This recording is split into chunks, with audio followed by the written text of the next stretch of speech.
You're listening to Zoom the TBT with Charge and Hayner.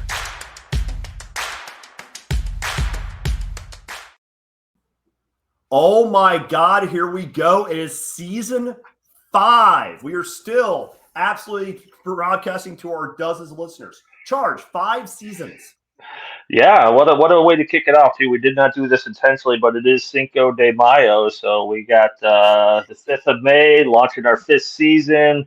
Hayner's got a brew in hand, so having a good time. But yeah, kind of crazy. It's been No Mexican beer Heineken. but yeah, 5 years, so we're back to another. I didn't even catch that. You know why? Because I'm not that smart of a man. And this is actually going to be a really fun cycle. We've got a lot of new powerhouse teams to go over. There's a whole new structure about how teams are chosen, which we may or may not kind of discuss a little bit. I wish we didn't discuss that pregame, so maybe we won't today.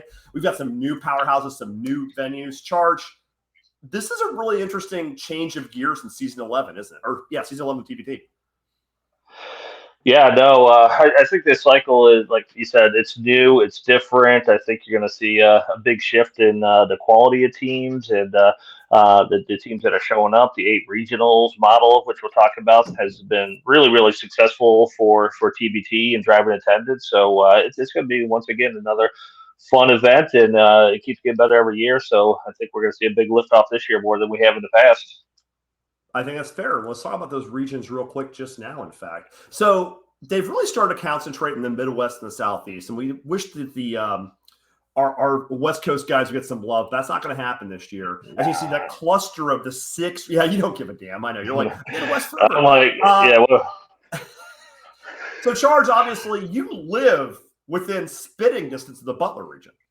Yeah, no, I'm within 30 minutes of Butler, so yeah, West Coast guys, as much as we like you, I got to be a little selfish here. So this is so tight when you look at Butler, Dayton, Cincy, Louisville, Lexington, and even Pittsburgh. I mean, it's just 2 hours between north and south, between Dayton and Lexington. So I can get from Butler within 2 hours of Dayton, Cincy, Louisville, Lexington, and Pittsburgh still, just from this concentration, is only 6 hours away. So yeah, a lot of good things going on. I think whether by design or not, just a lot of good quality alumni teams willing to participate, willing to host, and yeah, it works out to my favor. So I'll ride the wave while I can. Yeah, definitely. I mean, it's the first year in a while there's no Northeast regionals for me, which is fine because they're still reasonable. It's my current plan to just fly out and come hang out with you and have a pint in Indiana and bounce around those 5 central ones, the Dayton, Cincy, Lexington, Louisville, Butler ones, because that's just like you said, they're all within 2.5 hours drive. You can literally go to one region, watch 2 games, try to speed a little, and make a game and a half in a completely different region in the same day. So this is a pretty interesting setup for TBT fans. The other thing that's good is, and this is probably the first time, of the stadiums, 7 of the 8 are the primary stadium for the team in question, or a primary stadium. And the one that's not is Louisville's Freedom Hall, which is their historic home, which means every stadium is a top flight, high major D1 stadium. And every one of them has a seating capacity that is correspondent to what the fans are starting to respect in TBT. Like Wichita has been selling out. Louisville's been selling out. Dayton has been selling out. And now they figured out they can actually get a crowd in these 8 stadiums. Will attendance records fall this season, Charge? Yeah, I think 100% we'll see some attendance records fall. And I got some notes a little later on that I won't kind of beat that drum here. But yeah, it's major alumni teams. And we're not just talking one major alumni team when you start to pair up to Xavier and the Cincinnati's and the Cincinnati. But Butler, you got Purdue, Indiana, and the Butler team, obviously. Be interesting to see who joins the Kentucky team in Lexington. But just high concentration of just quality, high fan bases. So yeah, 100%. Yeah, I have no doubt the attendance records are going to be broken. The single day record's going to probably leave Wichita. I was going to say Utah. I go there sometimes. Wichita, and probably land somewhere else this year. Yeah, it's funny too because I mean, keep in mind some of the historic ones like Hinkle, a great historic stadium. And I mean, Rupp Arena being added to this event. That is probably still one of the top 5 stories of this cycle, is having those sort of stadiums, those sort of iconic basketball cathedrals as part of TBT is such a selling point and really makes me much more excited for the cycle than I anticipated. Like, for example, we went to Columbus a few years ago, and that was a great venue, but it sat 3,000. Rupp is like the church of college basketball. Going there is just, this is amazing. This is an amazing group of venues. I'm really excited about it. Now, Charge, we had mentioned one thing that's also really nice about this is the condensed schedule. Now, we don't know the exact pairings of the super regionals, but we're taking some guesses based on proximity. For example, Lexington and Louisville, they're rival cities and teams. Dayton, Cincinnati, same concept. We're going to make Butler and Pittsburgh for this purpose go together, and Wichita and Houston both have to take a flight. But Charge, talk about the condensed schedule. All of the regionals, 7/19 to 7/24. This is basically a March Madness field for TBT this year. Yeah, I think it's just going to get everyone into a fever pitch where you're not having your team play, finish their regional, wait another 7 to 9 days, and have them compete in the quarterfinals. And so I think the quarterfinals condensed to 6 days. From a selfish standpoint, our fantasy league has been a train wreck trying to draft players between week 1 and week 2, and it's just chaos. So thank you, TBT, for getting us right on that. But yeah, I think the condensed nature is just going to keep people engaged, more front to back versus just their team. And, we'll talk about some of the TV and the fun that's going to go on with that. But the quarterfinals being in the host cities again. So that's going to be something that's going to be fantastic, which, some people are going to complain, home court advantage, all that fun stuff. But, if you're willing to host, put it up, you deserve that. But and that's why I think the attendance records are going to definitely be broke this year. Just a combination of the new criteria. So you referenced at the beginning, but yeah, there is a 10,000 buy-in this year. So I think you're going to see some teams come in, that may have competed in the past, not as organized, but had talent get in, could be dangerous. But I think you're going to see some teams just buy in and give it their best shot and see what happens. But I think they're going to be able to control the matchups much, much better this year than they have in any other year. And in most of the regionals, we got a couple that are scary and dicey no matter how you slice it. But it's going to be a fantastic run. Yeah, it's crazy too, because you talk about the thing. The condensed schedule makes it, as a fan who tries to attend every year, in fact, we make no joke about this. The whole reason we do this podcast is basically get the press passes. That's pretty much the only reason we're still here. So the idea of being able to spend 4, 5, 6 days, bounce around the Midwest, going to watch basketball all day and having a few beers, it's my favorite part of every summer. I really enjoy it. I love planning this. So we're not telling them anything they haven't said. By the way, TBT has not announced this yet officially, but they did sign a deal with Philadelphia to host that is in the Fox Sports article. So we're not talking out of school here. They're going to announce it officially soon, but it's going to be in Philadelphia. It's going to be that Friday. It's going to be that Sunday. And that's also an amazing venue. I had the honor of going there last year. It's a tight place, but it really had a lot of energy. So I'm really excited about everything about this cycle. I think this cycle is going to be really crazy. And it also goes to the fact that we have a new TV partner this year. And not us, TBT does. And that would be big for ZoomTheTBT. Yeah, that'd be big for ZoomTheTBT. But yeah, just go back one slide. I just wanted to comment. Call us, Fox. We're open. Yeah. So the attendance, one more. Yeah, 7202 is the TBT attendance record out there in Wichita, and just kind of looking how these things line up. There's going to be a Butler versus Indiana at Hinkle Fieldhouse Friday night. So we have a Friday night party going on at Hinkle. 6 p.m. and 8 p.m. game. It'll be Butler, not the focus teams. Yeah, so Butler's going to play at 6, Indiana at 8. There's no way they don't pull in 7,000. And I looked up the capacity there; it's just a little over 9,000. So there's zero chance they don't sell out Hinkle for a doubleheader, one featuring Butler, one featuring Indiana. So that's to me. And then obviously other people will purchase tickets to see it. Got a big Purdue fan base, but I think that's where the attendance record is definitely going to fall. And, as we dig in deeper, see these other matchups, you never know. So, but that's where I see it going. Don't sleep on Rupp, though. Those people are insane. So I think we need something. Yeah, if they get whoever, we're waiting for one more team in Lexington, which we'll talk about. But if they get one more powerhouse to kind of couple up with Lexington on a Saturday night or Saturday afternoon, whenever those games are scheduled, yeah, that could definitely blow it out. Have you heard anything about that? Have you heard that? Yeah. Well, there's one after that team. Yeah, there's one more after that one. But yes, I did hear that. Did we heard that? Okay, we'll see if we heard that. We did. So the new TV partner, let's talk about this a little bit. So I won't lie to you. The ESPN deal and my idea was better as a fan base. We had a robust streaming platform. They're the nationwide leader.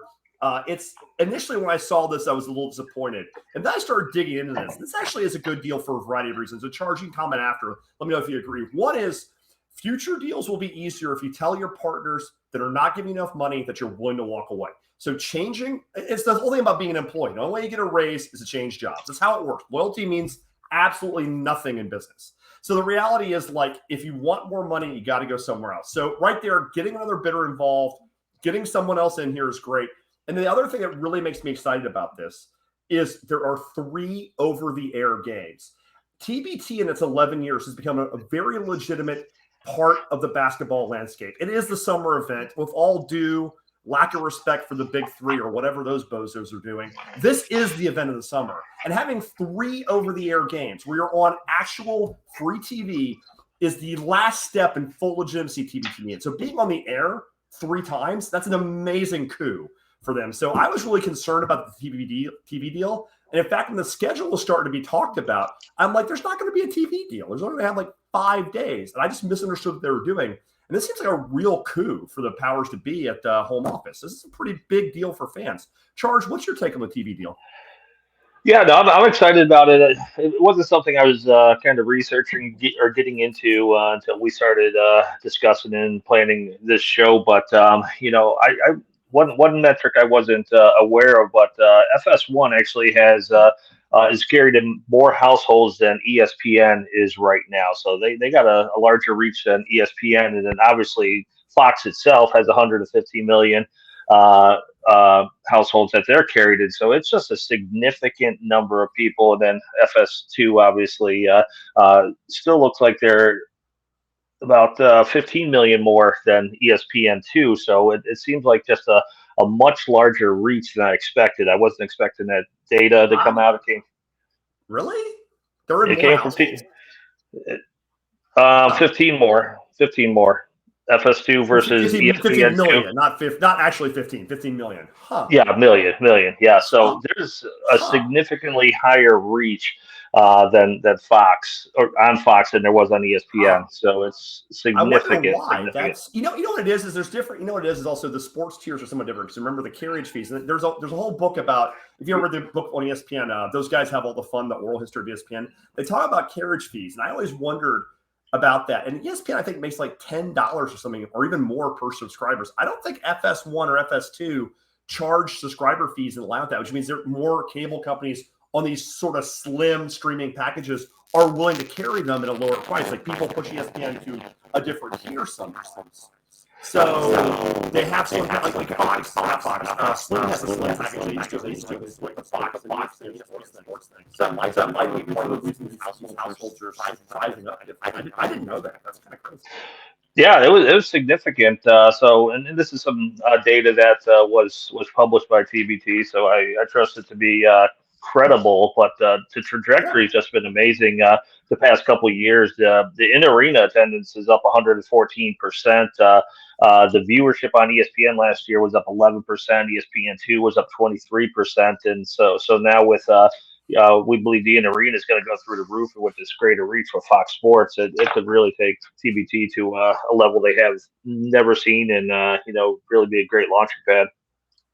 The questions I do have though is a couple things. One is, what's that mean for the owner talent? Like a lot of the talent that has called TBT, like some of our buddies, like Scar and Tooch, they're not tied to ESPN, so they'll probably still be involved. But like, what's that mean for the Seth Greenberg types who are obviously ESPN full-time employees or studio hosts? Like, are they not going to carve out?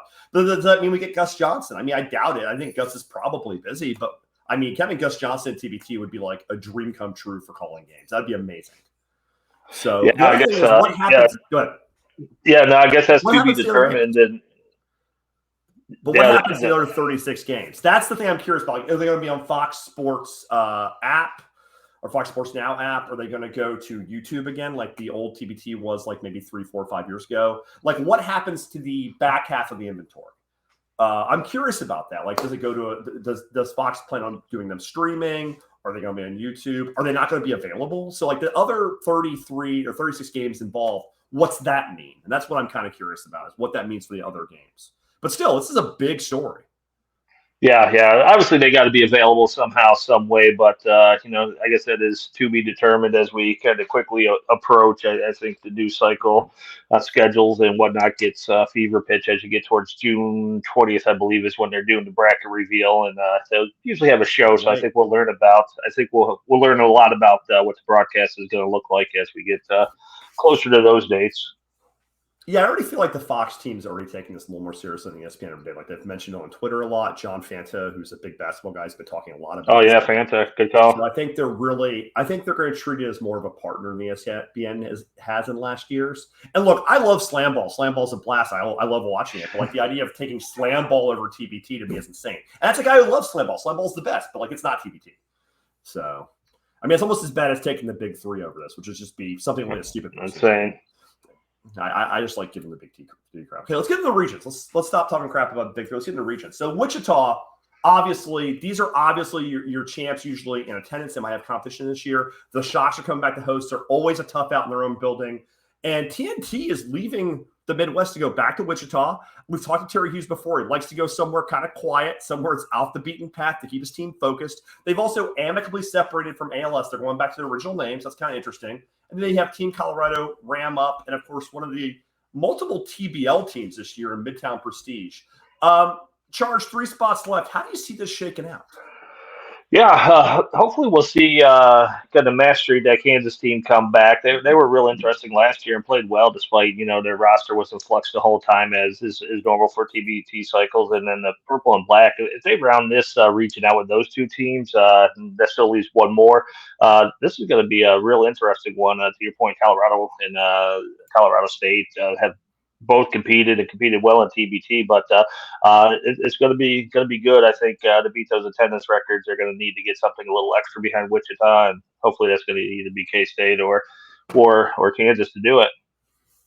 Yeah, I mean, because as much as these are some really good teams, the only financial draw on this one is the Aftershocks. And that's all they need for their part of the region. As long as they hold out, they're going to sell plenty of tickets for the Shocks games no matter what. But one more tentpole gate team would help a lot. But TNT, while they're not a gate team, is dangerous. They're still going to have Planton. They're still going to have those bigs. They're still going to have a plethora of guards. Irene Rainey's still going to be coaching them up. You're going to have Terry Hughes' good leadership in the GM role. This is going to be a very, very dangerous team. So, I mean, that final, if it is TNT versus Aftershocks, that'll feed families.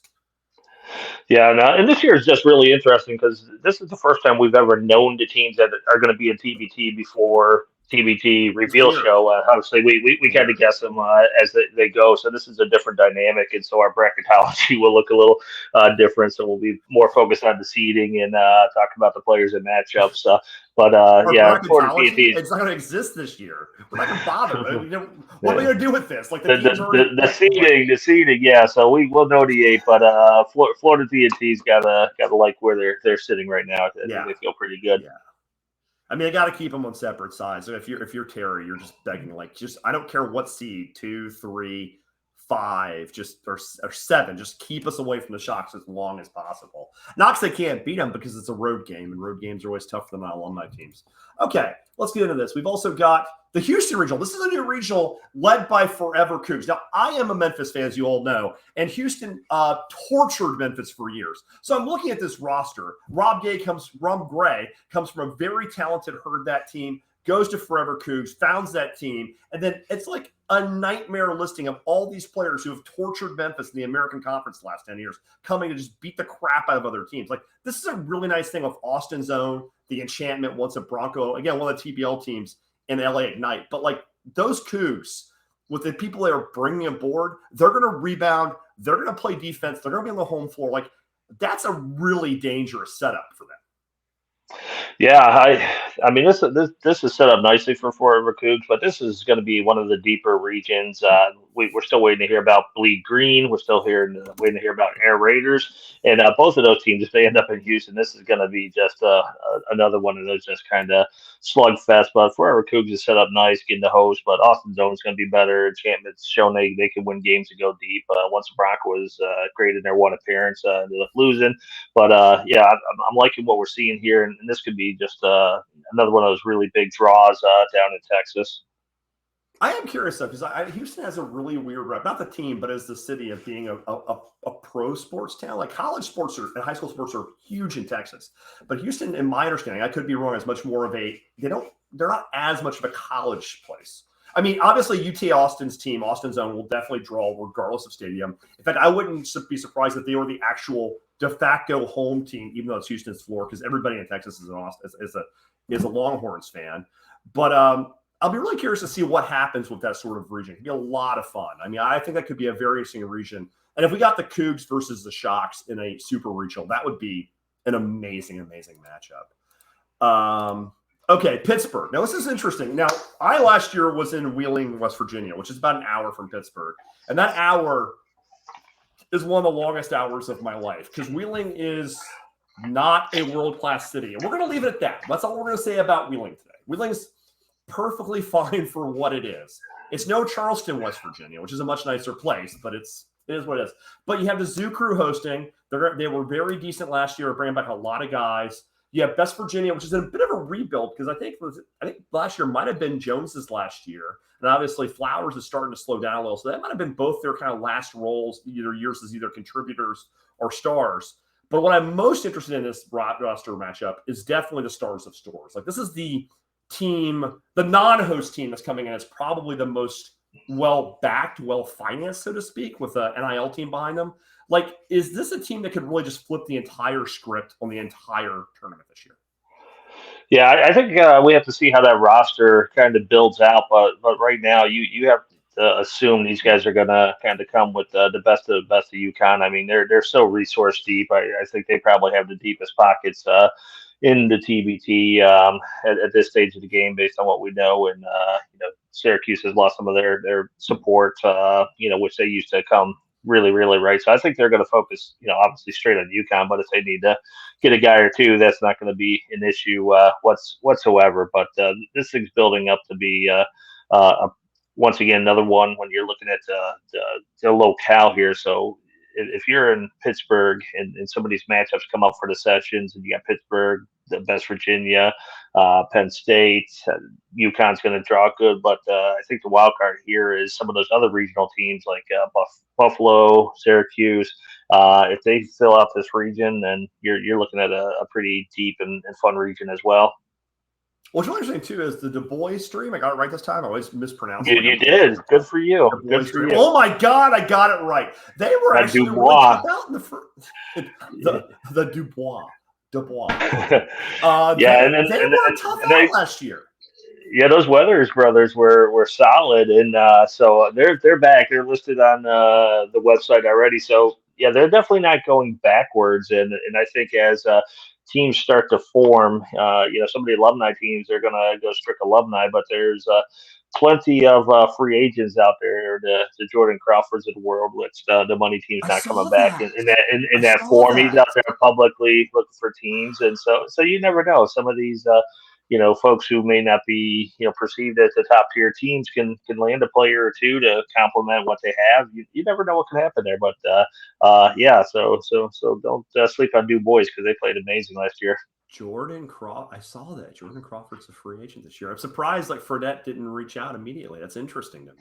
Yeah, I mean that's the thing. You never know behind the scenes what's happening because they've been paired in one form or fashion, whether it's Fredette or TNT for at least 6 years now. I'm guessing going back to at least people just amicably leave. Yeah, it could be. Yeah. It's just like, hey, listen, I love you guys, but I'm time to do it. I mean, we're going to talk about one coaching change this year that's amicable. We're going to talk about some people that have left teams amicably. Like, it's really personal, like, screw you. But people do want to change it up occasionally, so it is interesting. Okay, let's get to the next one here.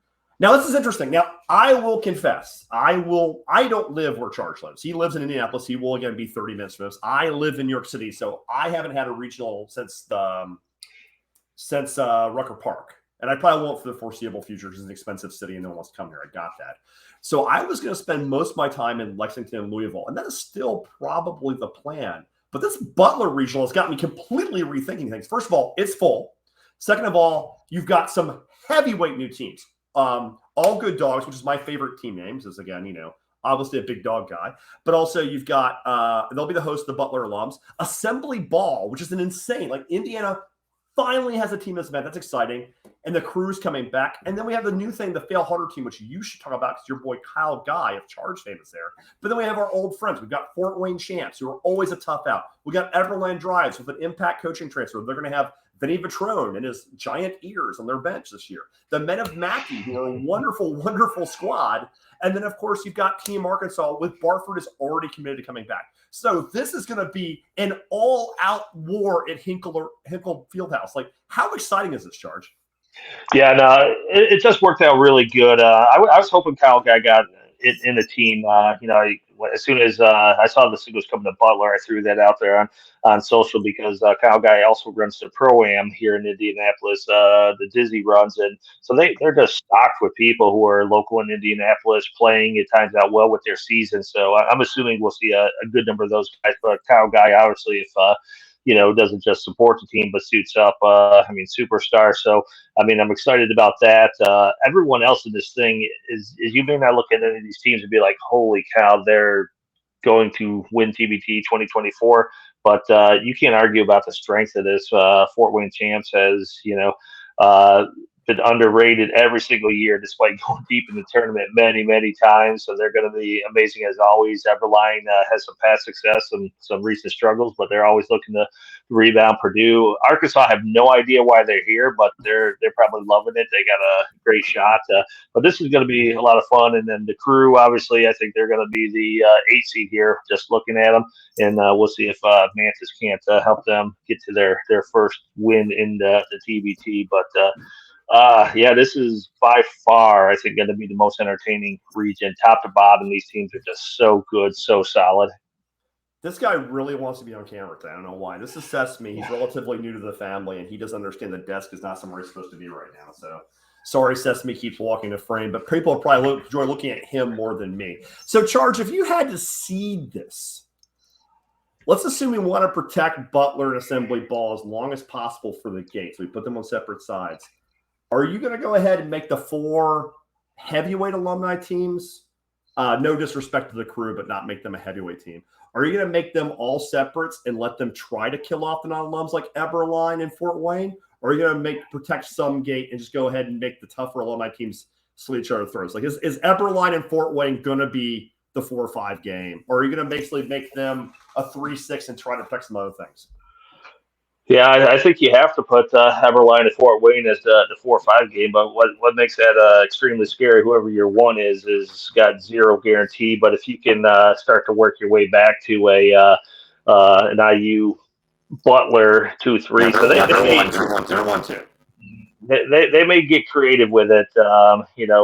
Once we kind of get rolling. But where do you put Purdue? So protecting anyone in here is impossible. It's just 0 chance because, like I said, the only team, and they may surprise us, is any of these teams can win that regional, with the exception of the crew right now, without seeing a roster. So I don't know how you protect anyone here. I think, for the gate, they'll do their best. But, I think Indiana at the end of the day is going to have the better squad than Butler. But we'll see how that comes together. Yeah, just some of the names tossed around. It seems like they're going to be a little tighter. They seem really, really, really well run. Their leadership at Assembly Ball is really, really, really solid. So this is actually the region I'm most excited now. It's full. It's chock full of heavyweights. 6 of these teams are heavyweights. No respect to the crew. They're very good too. And Fail Harder is going to be frisky. So we're talking about 6 heavyweights and 2 really nice squads still. Like the 8 seed here would be like a 4 seed in some of these other regions. We'll talk about it a bit because some of these regions aren't quite the same level of stack, and we'll talk a little bit about that. Lexington's a little interesting. So we've got La Familia, which is a UK team, which for my money is the most talented team so far. Like, they have a loaded roster. There is such a thing as too much talent, though. There's also a thing about talent not getting on the plane and saying, hey, I'd rather be in Cabo. So we'll see who actually shows up to Lexington. If that team shows up as advertised, they're going to be a nightmare to play, though. War Ready finally off the schneid. They're continuing to lean into the fact that they're an alumni team of Auburn. They've kind of gotten rid of most of their Tampa, their sort of Tampa roots, and really have gone all in an Auburn final, which will probably help their cohesion. The Beale Street boys are going the opposite direction. I'm a Memphis guy. I'll roll with my guys as much as possible, but there's 3 guys in there. None of them are Tigers yet, so I'm really curious if Willie Camp's still involved, who they're carrying him back, like what Memphis team we're going to see. 305 Ballers are the Miami Athletics sort of successor team. And the thing about them is also they lost in the first round to eventual Final Four team Friday Beers, but they gave them a fight. They're a really good squad. So this is not going to be a weak team. Loco, Showtime, our buddies from there are coming back. You assume Fletcher McGree will probably play with them. And, of course, the Knopf, who will be on our show very soon, representing Atlanta. This could be a pretty fun region. Is this a place where we get some teams kind of sneaking in for those last two spots, though? Yeah, I think this one's going to be interesting because I think there's some good teams here, but I think Kentucky is the star of the show. I'd love to see another team or two get there. I think teams are going to come more kind of as promised this year than prior years with the $10,000, and there's just different levels of commitments that people need to put up this year versus last year. Last year is just list a bunch of players and they don't show up, who cares? We already got a TBT. So I think this year you'll see a lot more firm commitments. So I think Kentucky is the real deal, and they're going to show up.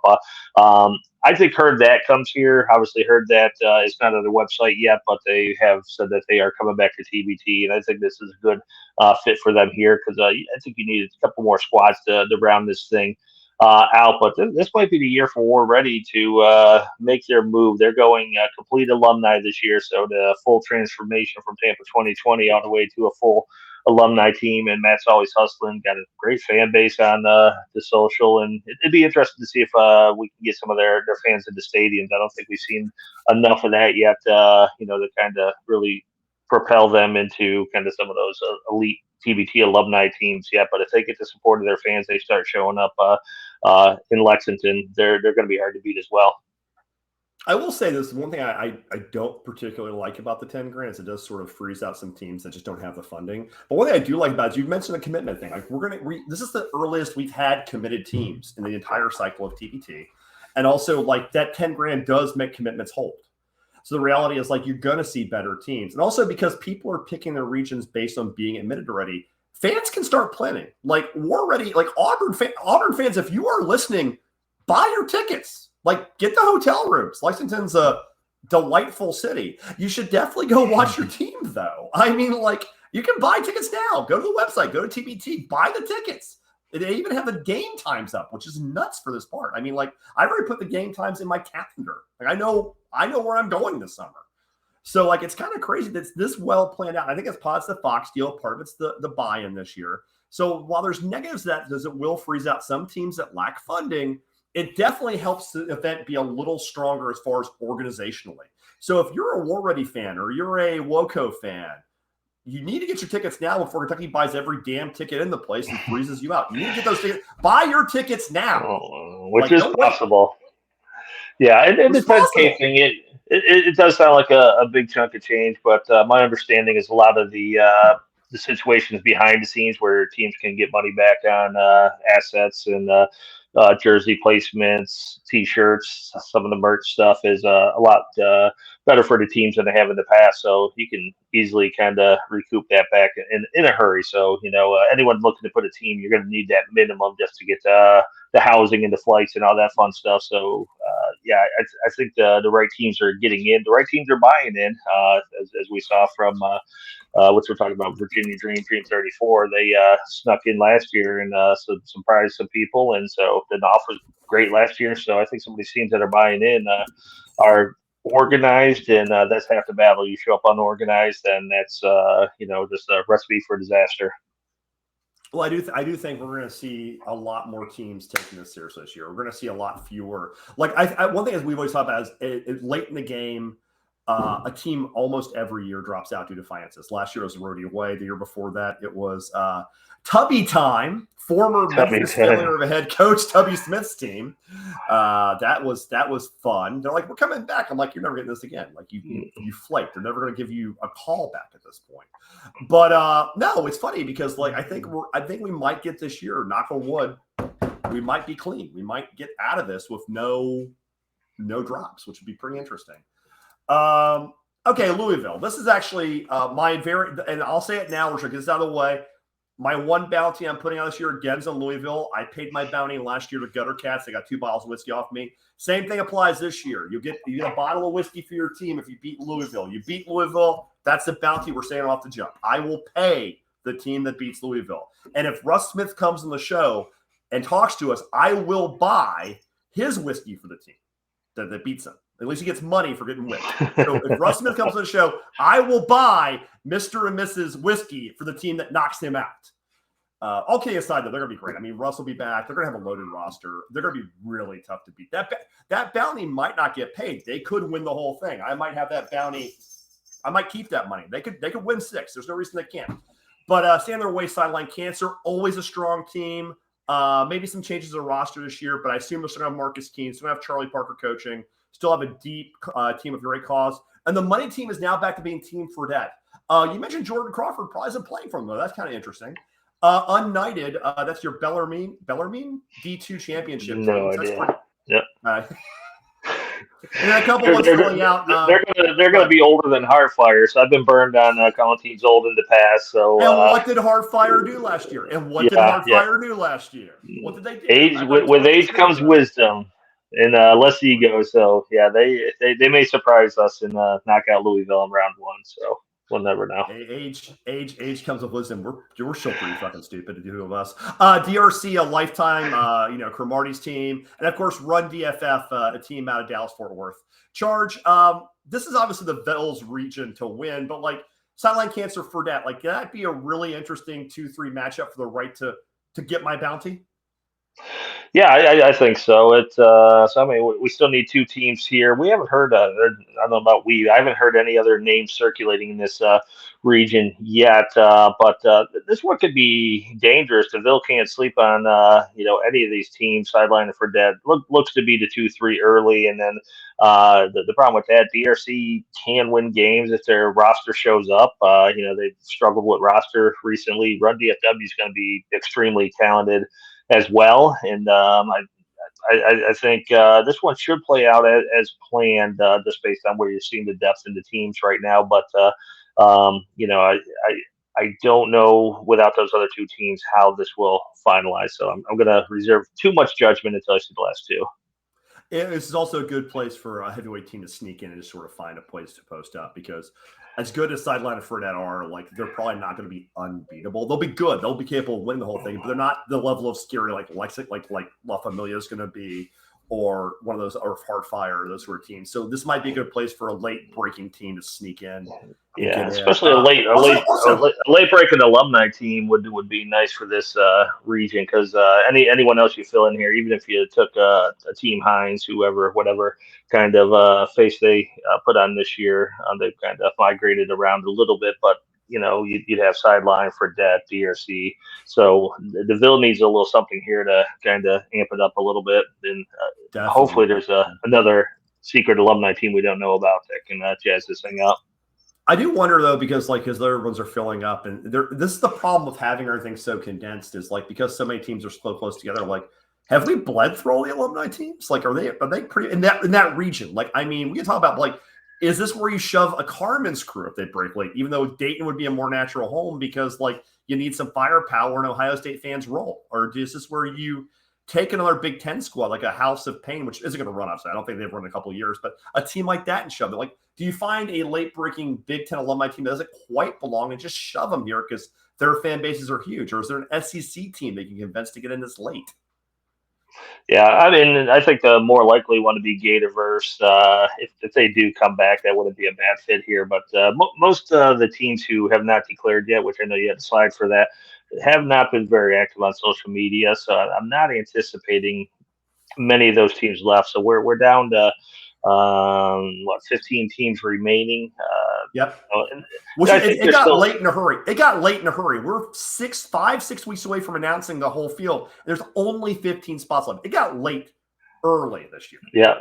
And I know there's some spots available. I don't know how many, but I know they've reached out to some folks, asking them, gauging their interest. The deadline was May 1 for last year's teams. If you were in last year's TBT, you can opt into this year's TBT, so that kind of date has come and gone. So they know, of that 15, how many are coming back for sure. And it wouldn't surprise me with the Bayheims, the Mhm. Buff State, or not Buff States, the UBs and Carmens if they're still in play. But yeah, it's gonna fill up probably in the next week or so. I think they'll know who's going where and lock it down.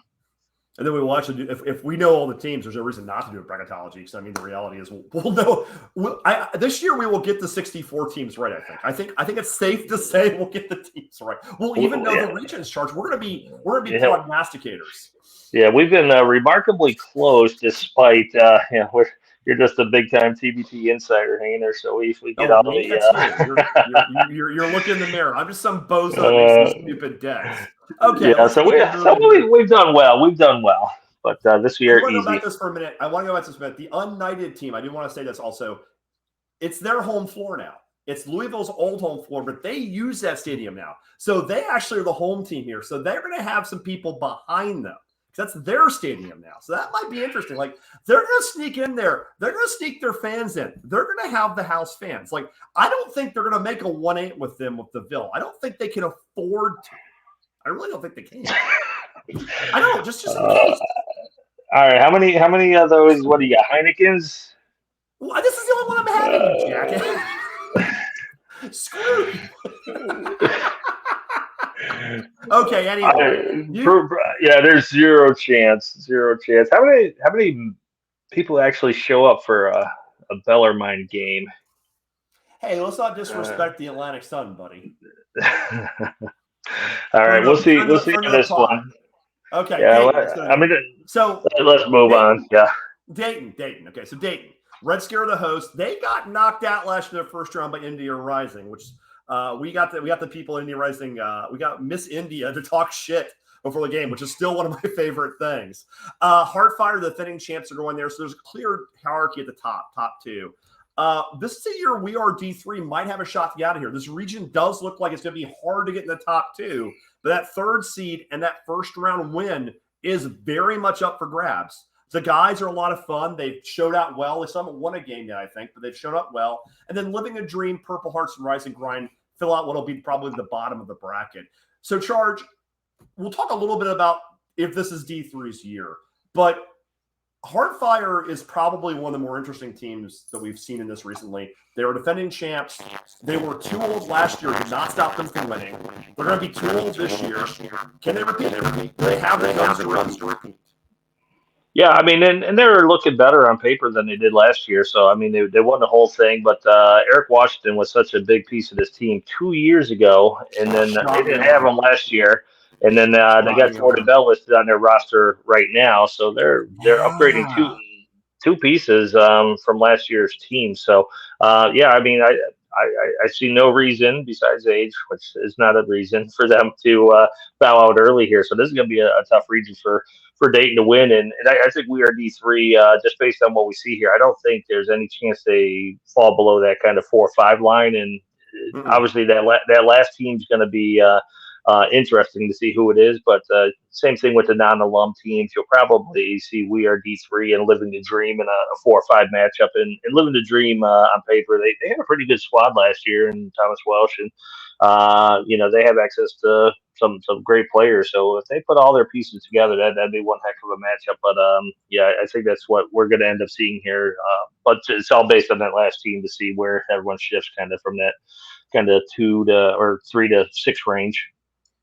Yeah, I mean, adding Jordan Bell and adding Washington, that's just insane. And I'm looking, and Marcus Hall is coming back. So this is they're. I don't know if they're the favorites. They weren't the favorites last year, but they won. But I think you can't really bet against them to at least make the Super 16. I don't think you can. They're good for at least 2 rounds, and if they can shut the fans up at Dayton, I mean, they might have a slightly tough time with your boy Scoochie Smith if they get there. But if they can shut the fans up and put the clamps on Scoochie, there's no reason they can't make it to Philadelphia. Yeah. I think they have to be the favorite to win as they're seeding them 1 to 64 through there. You don't get to roster better and win the championship and not be the one there. They may play with it just for the host reasons, but yeah, I feel really good about what Heartfire is going to bring, and Red Scare, I think, you take a lump like that, you come back, a little more engaged this year, a little more urgent, and they should make a nice run again too. We should also we should definitely give a shout out to GM and head coach Joey Gruden. He was assistant coach for the Stetson Hatters, so they actually made the tournament this year. So they have a head coach that has actual NCAA tournament experiences last year. So that's big on Joey to advance his career. Really happy for him as he's from the pods. It's really cool he was able to get his team into the tournament. So that's very cool. Okay, let's get one more. I think it's one more. We'll see. I think it's one more. And it is Cincinnati. One of my least favorite teams. I may go ahead and put 2 bounties. I might put a bounty on the Natty too, honestly, because as a Memphis fan, we've always hated Cincinnati. I think Cincinnati, Louisville, and Memphis is that metro triangle. So I might put 2 bounties up. I'm definitely putting a bounty in Louisville. We may put a bounty on the surprise team of last year, Cincinnati, which made they won a regional championship last year, which was pretty unexpected. Zip them up. The Xavier alumni, I was just talking to their GM today. They're going to come back ready to play. They're the de facto co-host, even though it's going crosstown now. Expect a literal fist fight if they both make the final. India Rising coming off their massive first-round upset last year from the Red Scare. And they should have a pretty nice team. Their best player had to leave after their first game, which kind of doomed in the second round. And then Dream 34, who won a game as a replacement team for Rodeo Way last year, which is crazy. They were formerly Virginia Dream. The About Billions guys, which is always fun. Red Rose Thunder, who have a pretty interesting coaching staff. And Team Gibson. So, Charge, what is going to prevent this from being a crosstown shootout? I don't think anything, based on the last team. This one here, it's still waiting on the last team. Is kind of, I think, more one of the more eventful regions. I think you put Zip 'em Up and Natty opposite of each other, and everything just kind of plays out. About Billions is always kind of the roster feels good. They haven't been able to pull off the W's yet, but they'll be distant. Gibson will be decent, but I just think having those guys at home and Cincinnati, that they'll get that advantage. India Rising, we debated that before. They played the perfect game for them last year. So in order, can they do it again this year? Absolutely. Likelihood of playing that good again, probably not as strong. So I think this one here is just going to be just a direct collision course for Natty and Zip 'em Up. So let's talk a little bit about Billions too, because obviously any team that has a Memphis player gets a little bit of love for me. So Rainier Thornton will be playing for them. The other thing that's kind of interesting is Josh Selby will be playing for them. Yeah, I saw that. That's kind of interesting. So Selby has been a really good player in TBT before, puts up a lot of buckets. They have some pretty decent players there too. So, and we're going to probably have them on the show pretty soon too. So that's a pretty, Tyrone Robinson's also really good too. So we're going to have a pretty interesting team there. If you had to pick a team to challenge, I'm going to pick India Rising based on last year, and also because my partner would kill me if I didn't pick the Indian team. But who would you pick to be a potential upset here? Somebody who, if you had to pick besides the top 2. I think about Billions and Team Gibson can probably field a stronger roster. I think Red Rose Thunder is going to be they're one of the East Coast Basketball League teams, and I think primetime dominates them fairly. Yeah, so I think they're going to be outgunned. Dream 34, same thing. If they repeat what they did last year, can they? But it took everything they had to get there. But I think the resources and are behind Gibson and About Billions. Yeah. Quick note, the Red Rose Thunder, obviously being an ECBL team, they did they go to the championship of that and the Brotherly Love Pro-Am last year. And they're one of the first teams in TBT history, not the first, but one of the first to be coached by a female head coach, and Madeline Morrison. And also Syracuse legend Scoop Jardine will be helping them out this year. So there's a little bit of star power on the bench on that team. So we'll see if they can pull off a game or two and shock some people. Okay, so this is your regions. Let's talk about some teams that we're trying, as we close the show out. Some teams we're still wondering about the status of. Let's start with the defending the champions who have not declared. Boeheim's Army. Are they going to go to Pittsburgh? Blue Collar U. Are they going to go to Pittsburgh? Carmen's Crew. Are they going anywhere? Charge. Do you think any or all these teams are going to declare? I would have to assume yes. I think if anyone does not, which would surprise me, it could be Boeheim's. I just know they had some turnover in their support recently, and but Carmen's Crew, I think being local, they're trying to transition to that younger squad. So I think they would be really good, really relevant, and blue collar's just been great all along. So I hope all three get in because they're good for the TBT. But I would guess not all three come back. I would guess not all three. I would put my money on maybe one, maybe two. I don't think Hartman's going to run. It would be very. I think they're not going to run. But again, I know Jack all some days. The blue collar UL thing also reminds me. One negative this year of TBT schedule, which isn't a huge deal, but it does affect things, is it is right against Summer League. Like Summer League doesn't end before TBT starts this year. And I bring that up because obviously Nick Perkins, blue collar U legend, got thrown out in a minute and a half in a game with the Nets that one year. Made me remind the Summer League thing. So the Summer League aspect of this does have a factor. Guys are going to declare for teams, get a good deal to play Summer League, and they're going to drop out. So we're going to have a few more Summer League defections this year than we normally do, I think. Talking about teams not coming in again, there's some recent Final Four deep finals team. We've heard nothing about Program for Autism yet. The Delroy James teams are always really solid. I can't imagine that some of those players won't play, but I've heard nothing about the team. And they were a finalist a couple years ago out of the Rucker Regional.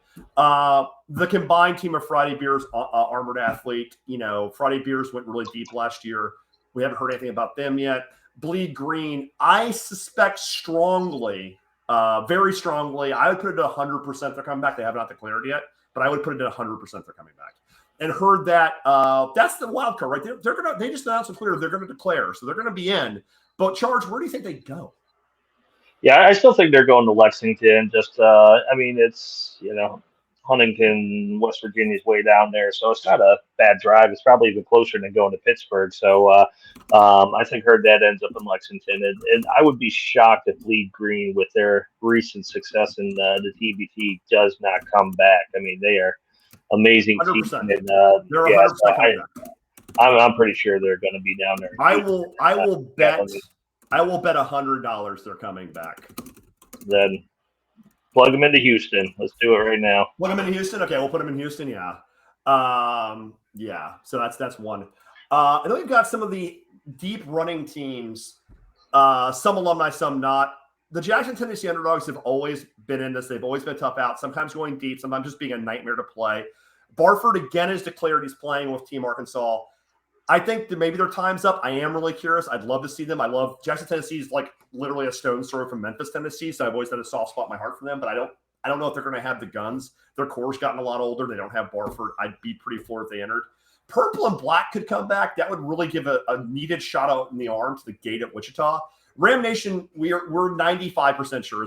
Matt has already said, their leadership's already said that they're the one team that's openly said that 10 gram was a stopping point for them, which is fair. They openly, publicly said that they're not doing it for that reason.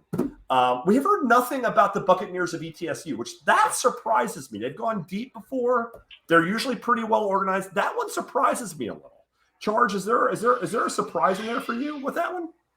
Yeah, that's the one, and I didn't actually look them up the other day when I was looking up some of these. I don't know why I forgot them or left off the list.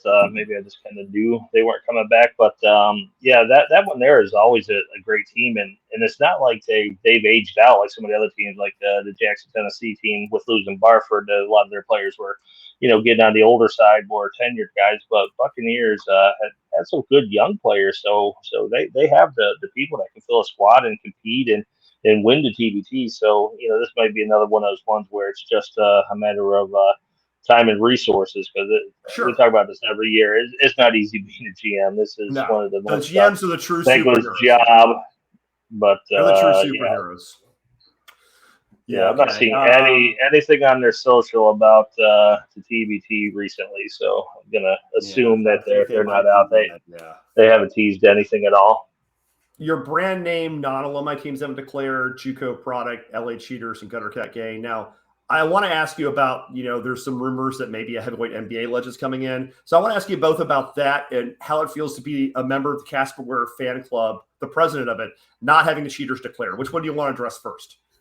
Yeah, I think Cheaters, they might be one of those teams that come in, but it feels like TBT, a lot of the teams that don't have the big fan bases, which Cheaters obviously well known in California, don't have a fan base anywhere else across the TBT market.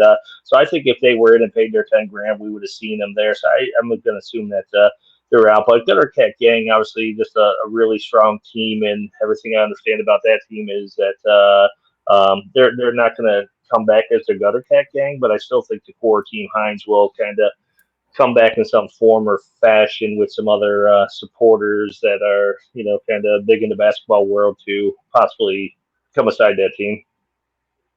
Yeah, definitely. I think it's a good chance there. You also have your blended alumni teams. We've reached out to HBCU. We're trying to figure out if they're coming back. I think they've showed well. Robert Jones, the head coach at Norfolk State's been integral to them taking the next level, being a good team. Big Five, they have done everything that's been asked for them, but they might have a knife in a gunfight. It might be done for them. I'm really fascinated to see if the nerd team can get together and really get a team. And this is what I'd really like to see again. They've been a really dangerous team. They've won some games. They've been a great story. That's the one of those three. Well, that HBCU, I really want to see both of them get back in. But like, I don't see any of them even bothering me this year. I haven't heard anything from any of those teams yet. Yeah, and the nerd team is one of those ones where they're awesome, great team, fun, been on the podcast, but just one of those ones. It's just time and resources because they're not an alumni team. They're not getting NIL money. They're not getting big boosters backing, and so and then maybe one of those ones where the blended teams start to squeeze out a little bit, unless someone's got deep pockets and willing just to shell out. But I'm just kind of guessing at that. I don't know if that's the reason, but we haven't heard anything. But that could definitely be part of it. By the way, if you're one of the teams that we're saying you're dead and buried, feel free to correct us on Twitter and say we're not dead and buried, you jackasses, and then come on and tell us we're dummies to our face on the podcast. We're happy to be corrected in embarrassing and stupid fashion. Also, the recent hosts, Air Raiders, we've heard nothing about. They've been a host. They've been really in this. Matt Mooney's your guy. He's a charge guy, right? So that's somebody you really care about. And Mass Street, a real needed boost to the gate at Wichita. So I'm really hoping they can come back for that reason. Yeah, no, and they played good too. So I mean, they were a solid team. Obviously, they kind of under delivered on some of the roster that they could have had, and some people backing out last minute. But they were still a good team, even though they were kind of some of the more tenured alumni. So they have to come back. I think they'll be great for TBT, and they have to come back. The same thing with Air Raiders. I was trying to do the math on Matt Mooney and what his kids camp is in Lubbock, so that would conflict with the quarterfinals, but they can definitely use him in the opening round. So this is one, like I said, we have I think 2 teams remaining in Houston, and if it ends up being Bleed Green, which we're feeling really good about that now, and Texas Tech, that's going to be an amazing Regis. I hope they come back. They performed great last year. Definitely. And of course, you have the plethora of the alumni teams: Broad Street Birds, the Temple alums; Shell Shock, the Maryland alums; Vegas Rebellion, UNLV; Dogtown, Georgetown; Commonwealth, UMass; Gataverse. We will also put in team overtime if they still want to be involved. And then, of course, Show Me Squad. We know that Porter's not doing anything this summer. He can't play in the NBA anymore, so TBT would be a great place. Just make sure you bet the under. So, Charge, which of these teams of that sort of grouping do you think is the? I'm a terrible human being. Yeah, I always love the fact that we're giving this guy crap for gambling, and everything is sponsored by Elite Sports Books. Like, I get you can't gamble on your own team, but like, what do they think was going to happen? Like, you give sports everything you give to the sports books. You're like, they're gambling, but we don't promote gambling. My ass. Anyway, Charge, which of these teams do you think is most likely to make a return appearance? How does this which is possible. I haven't seen much from them, but Mass Street's been very quiet, and they were very vocal last year coming into it. Gataverse was almost non-existent last year until it got closer. So if I had to pick one, I'm thinking Gataverse could get back in it. They may change their name again to a different spelling. They went through like 4 different names last year trying to get it right. And then overtime, I guess that possibility is still there, but I'm hoping they end up going up to Louisville or something and get another good alumni pool. And they played well last year. I believe they went to Louisville last year, if my memory serves me correctly. So I think it'd be a good fit to get them back there. Okay, Charge, let's put your money where your mouth is. And by money, I actually mean your mouth. Pick the teams and count them off. You think of this group that are going to end up at the 15 spots we have left. Oh God. Gutter Cat's going to come back in some form or fashion. Uh, I'll take two of Bayheim's blue collar U and Carmen's. If I was forced to pick one, it'd be Carmen's and blue collar. Shell Shock's out. Everything I've heard about them. Well, heard that's in, so that's four. I can only guarantee four out of this, so that takes you up to yeah, that's 11 free spots. Okay. yeah. I would Wait, I missed Air Raiders bleed green, so I'm up to six. So I think that leaves you nine open. Six. Yeah, I think you're nine open right now, and like I said, they're actively searching and reaching out to teams who have been participants in the TBT in the past, seeing what kind of interest they have, or maybe they didn't show interest at the initial pay date, but now they may be. So, but I think six of these guys. You got six. I'm gonna go with, and these are the ones I'm confident of. Bayheim's blue collar, a reached out to Team Signs Gutter Cat, bleed green herd. I only come up with five. Who am I missing? I got five. I'm gonna go up to eight. I didn't say Mass Street or Purple and Black, so I'm gonna go eight. Got five. I'm gonna go eight now. The ones I think you might hear of on top of those five, which is the Gutter Cat, Bayheim's blue collar, bleed and herd. I think you might get Purple and Black. I think you might get the Underdogs. I think you might get HBCU, and you might get Mass, and I'm up to 9. So that still gives you 6 free spots, but we'll see. I mean, we're going to see what happens. I would like to see one of the teams that we think is dead and buried sneak back in. I'd like to see Ram Nation find a way to sneak in there. They're a lifer event, and the guy who organizes this is a GM lifer. He's a great guy, and I'd like to see them find a way to sneak in. I don't know. We'll see. Okay, Charge. Let's close out with some thoughts. What are you thinking? How excited are you about this cycle?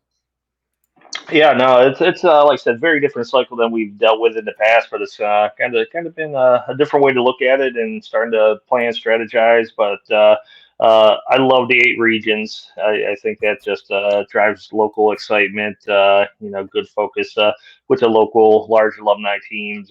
As you mentioned, 7 of the 8 are primary. For those teams hosting. I love that Butler region, so that's going to work out really, really well for everything that we're doing there. But it's deep. Like I said, I think the buy-in is an interesting twist that's going to help push the gate and push some teams past the first round. But those teams that are buying, they're going to provide some upsets because they're organized. They're they have support and can get where they need to go. So it'll be fun. And I think June 20th is that next date we're looking forward to. Plus, obviously, player announcements. Maybe I'll even let you have a spare bedroom. We'll see. A spare bedroom, not even a couch. Oh my God! Is living in the Midwest mean you have spare beds? That's exciting. What do you? Yeah, you're in a New York City apartment, so that's probably a 1-bedroom situation up there. No, we have a 2.